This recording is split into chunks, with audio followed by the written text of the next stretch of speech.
नमस्कार। आज हम बात करने वाले हैं एक बहुत ही जरूरी डिजिटल टूल के बारे में जिसका नाम है संचार साथी। सरकार ने इसे हमारी डिजिटल लाइफ का, आप कह सकते हैं, एक सुरक्षा कवच या डिजिटल शील्ड बनाकर लॉन्च किया है। तो सवाल ये उठता है कि ये पोर्टल आखिर है क्या और ये हमारी डिजिटल दुनिया को सिक्योर कैसे बनाता है।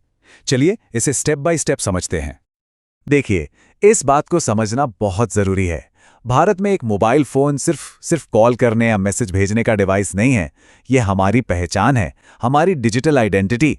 सोचिए ज़रा, हमारी banking details, social connections, personal photos, हमारी सारी यादें, सब कुछ इस एक छोटी सी डिवाइस में बंद है। कई लोगों के लिए ये दुनिया से जुड़ने का इकलौता ज़रिया है। और जरा सोचिए, जब ये कनेक्शन टूटता है या गलत हाथों में चला जाता है तो क्या होता है। हर साल लाखों फोन चोरी होते हैं।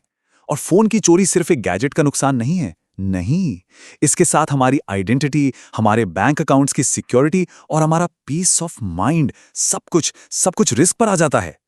एक पल में किसी की पूरी डिजिटल लाइफ कॉम्प्रोमाइज हो सकती है। तो इसी बढ़ती हुई प्रॉब्लम से निपटने के लिए एक डिजिटल गार्डियन ने जन्म लिया है। तो आखिर ये संचार साथी है क्या? ये कौन सी टेक्नोलॉजी है जो हमें मोबाइल थेफ्ट और फ्रॉड के इस डिजिटल जाल से बचाने का वादा करती है? अगर बिल्कुल सिंपल शब्दों में कहें तो संचार साथी डिपार्टमेंट ऑफ टेलीकम्युनिकेशंस यानी दूरसंचार विभाग का बनाया हुआ एक पब्लिक डिजिटल पोर्टल है।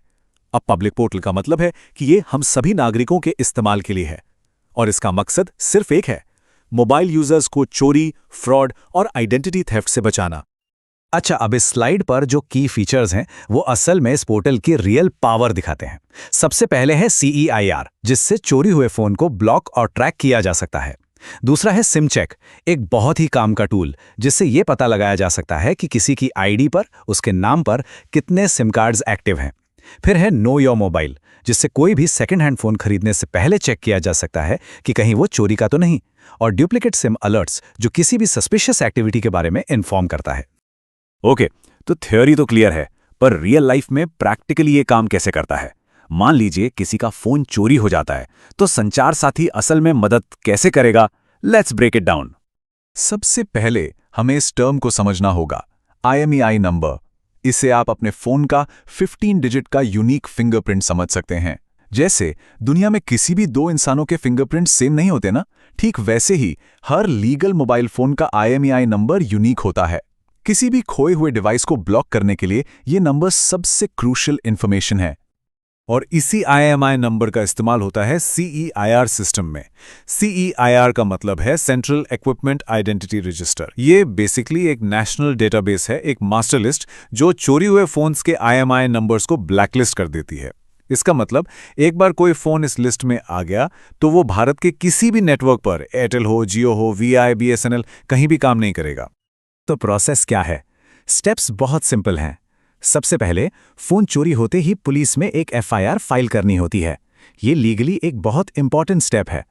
इसके बाद sancharsaathi.gov.in पोर्टल पर जाना है, वहां FIR की डिटेल्स और अपने फोन का IMEI नंबर सबमिट करना है। And that's it.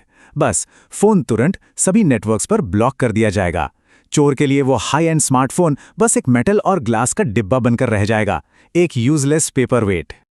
लेकिन जब भी कोई ऐसी पावरफुल टेक्नोलॉजी आती है तो प्रोटेक्शन के साथ साथ प्राइवेसी को लेकर डर भी पैदा होता है। तो जब ये पोर्टल लॉन्च हुआ, एक बड़ा सवाल उठा, क्या ये वाकई एक सुरक्षा कवच है या सर्वेलेंस का, मतलब हम पर नजर रखने का एक नया तरीका? Let's address this controversy. इस स्लाइड पर एक तरफ है डर, द मिस इन्फॉर्मेशन, और दूसरी तरफ है हकीकत, द रियलिटी। एक डर था कि सरकार अब हर किसी की लोकेशन ट्रैक करेगी। फैक्ट यह है कि संचार साथी सिर्फ चोरी हुए और रिपोर्टेड फोन्स के IMEI को ट्रैक करता है, मैस सर्वेलेंस नहीं करता। एक और अफवाह थी कि एक आईडी पर 9 से ज्यादा सिम होने पर सब बंद हो जाएंगे। रियलिटी यह है कि पोर्टल सिर्फ रीवेरिफिकेशन के लिए कहता है, ऑटोमेटिक डीएक्टिवेशन नहीं होता। और सबसे बड़ा डर था पर्सनल डेटा को लेकर। फैक्ट इज CEIR सिर्फ डिवाइस का IMEI नंबर स्टोर करता है, किसी का पर्सनल डेटा जैसे कॉन्टैक्ट्स या फोटो स्टोर नहीं करता।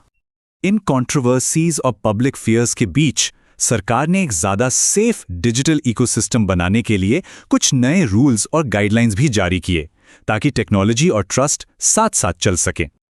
इन सभी रूल्स का बेस है KYC यानी नो योर कस्टमर। ये एक मैंडेटरी प्रोसेस है जिसमें कोई भी सिम कार्ड इशू करने से पहले सर्विस प्रोवाइडर को कस्टमर की आइडेंटिटी प्रॉपर्ली वेरीफाई करनी होती है। KYC फ्रॉड को रोकने के लिए फर्स्ट लाइन ऑफ डिफेंस है ताकि कोई किसी और के नाम पर सिम लेकर क्राइम न कर सके। और ये समझना बहुत जरूरी है कि सिम का गलत इस्तेमाल कोई छोटी मोटी गलती नहीं बल्कि एक सीरियस क्राइम है। अगर कोई सिम लेने के लिए नकली डॉक्यूमेंट्स यूज करता है तो उसे 3 साल तक की जेल और जुर्माना हो सकता है। चोरी का फोन बेचना IT एक्ट के तहत एक क्रिमिनल ऑफेंस है। और अगर कोई डीलर बिना प्रॉपर KYC के सिम इशू करता है तो उस पर भारी पेनल्टी लगती है। The law is very clear on this. लेकिन फिर सरकार ने कुछ इनिशियल स्ट्रिक्ट रूल्स में बदलाव क्यों किए? इसके पीछे कई रीजंस थे। एक तो मिस इन्फॉर्मेशन की वजह से पब्लिक में जो पैनिक था उसे कम करना था। दूसरा, मोबाइल डीलर्स पर जो सडन बर्डन आ गया था उसे भी कम करना था। Ultimately it was about finding a better balance, एक संतुलन बनाना नेशनल सिक्योरिटी और पब्लिक कन्वीनियंस के बीच। तो अब आगे क्या? What's the road ahead? संचार साथी भारत के डिजिटल सेफ्टी के फ्यूचर के लिए क्या मायने रखता है? Is this just the beginning? Future की राह काफी एम्बिशियस और होपफुल है। प्लान है कि संचार साथी को सभी स्टेट्स की पुलिस सिस्टम्स के साथ इंटीग्रेट किया जाए ताकि कोऑर्डिनेशन सीमलेस हो। क्राइम्स में यूज होने वाले डिवाइसेस को आर्टिफिशियल इंटेलिजेंस की मदद से ऑटोमैटिकली ब्लैकलिस्ट किया जाए। सिटीजन्स को रियल टाइम फ्रॉड अलर्ट्स मिलें और प्राइवेसी प्रोटेक्शन की और भी स्ट्रॉन्ग लेयर्स ऐड की जाए। और ये सब मिलकर एक ही बड़े गोल की ओर इशारा करता है, एक ऐसा भविष्य बनाना जहां टेक्नोलॉजी हमें डराती नहीं बल्कि एक ढाल बनकर हमारी रक्षा करती है।